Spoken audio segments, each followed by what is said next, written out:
Hello guys! Hello Leo! Welcome dito sa aking channel, Kapalaran 888 Leo. Alamin natin kung anong messages, vibration, gabay energy para to sa inyong lahat. Okay. Weekly tarot reading in general. Okay. Leo. Pregnancy. Ooh. Leo, nako. Comment down below if you resonated, guys. First card natin dito is be yourself. Okay? Be yourself. May sitwasyon sa linggong ito, from May 6 to 12, may sitwasyon sa buhay mo sa linggong ito na kinakailangan mong magpakatotoo. Okay? Be true to yourself. Kasi, pag totoo ka sa sarili mo, wala kang tinatago, pag hindi ka fake talaga, yung labas at loob, 'di ba? Sa likod at sa harap, totoo ka talaga.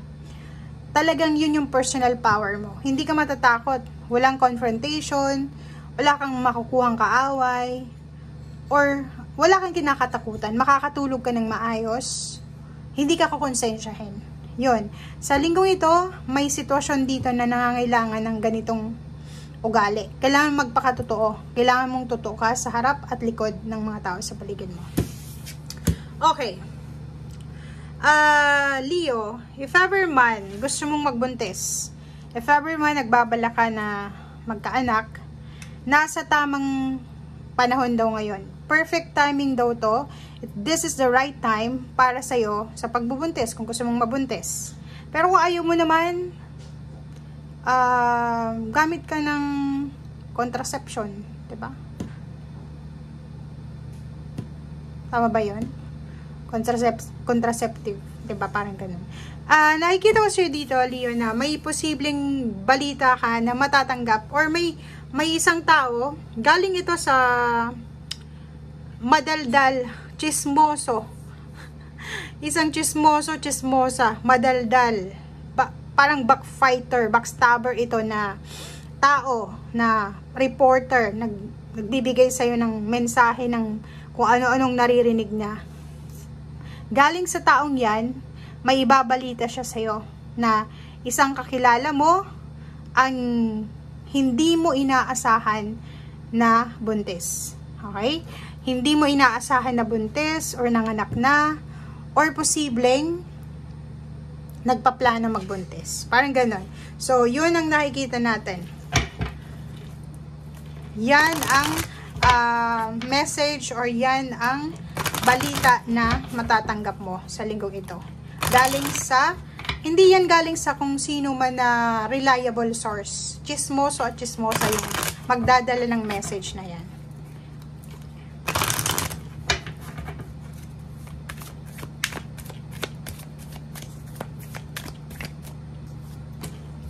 Okay, let go. Kumuha tayo ng isa. Okay. Nakikita ko sa'yo dito na may kailangan kang pakawalan. Hindi ko alam kung ano yung kailangan mong pakawalan. Ego, pride, or kung ano pa man. And buksan mo. Nandito si Papa Jesus sa tarot mo ngayon. Sinasabi sa'yo na buksan mo ang puso mo. Buksan mo ang puso mo sa pagmamahal. And i-let go mo lahat ng kung ano man ang dapat i-let go.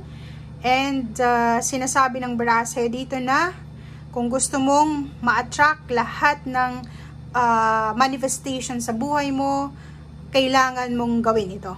Okay? So, ikaw lang yung nakakaalam kung ano itong sinasabi ng baraha. Kasi ikaw lang ang Leo.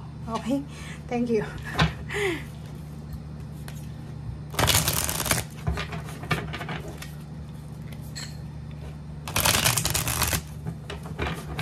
Tingnan natin dito sa isang tarot deck.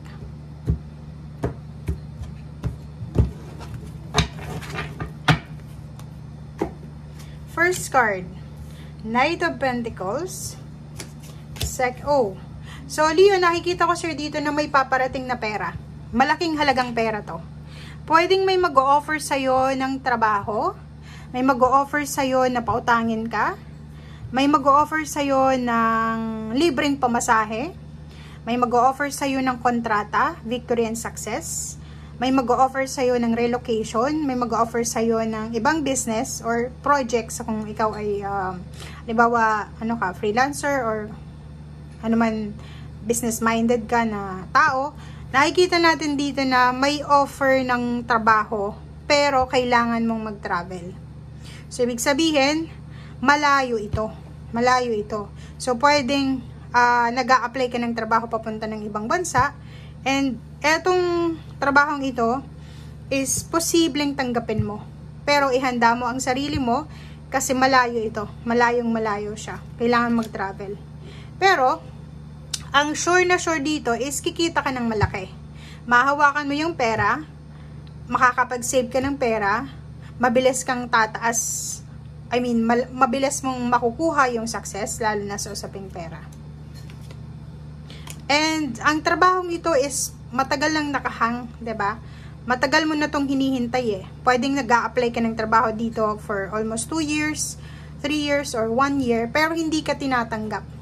Ngayon, kung ano man ito na hindi mo to unexpected siya, pwedeng nakahang na offer ng job, business, victory, travel, or salary increase, or kung ano man siya, ay posibleng tanggapin mo na.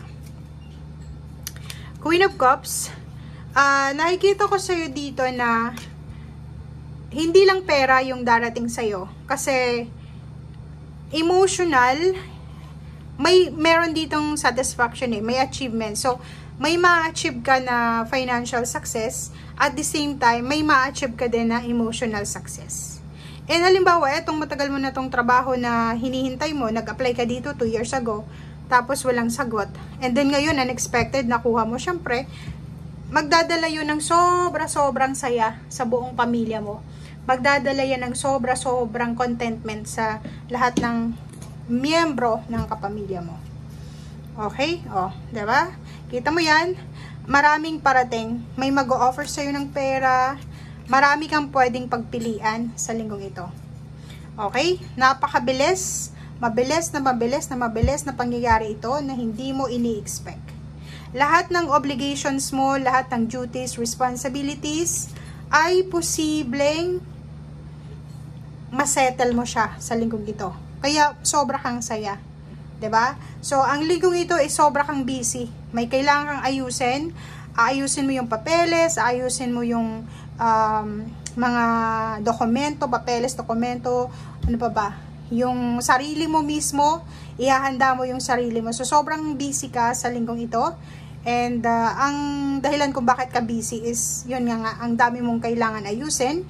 And after nyan, dun na magsisimula yung pag-apaw ng cups mo. Kasi, satisfaction na yan 'di ba? Satisfied ka na sa kung ano man ito na minamanifest mo. Okay? So, yun ang nakikita natin dito, guys. Maraming salamat and see you again. Bye!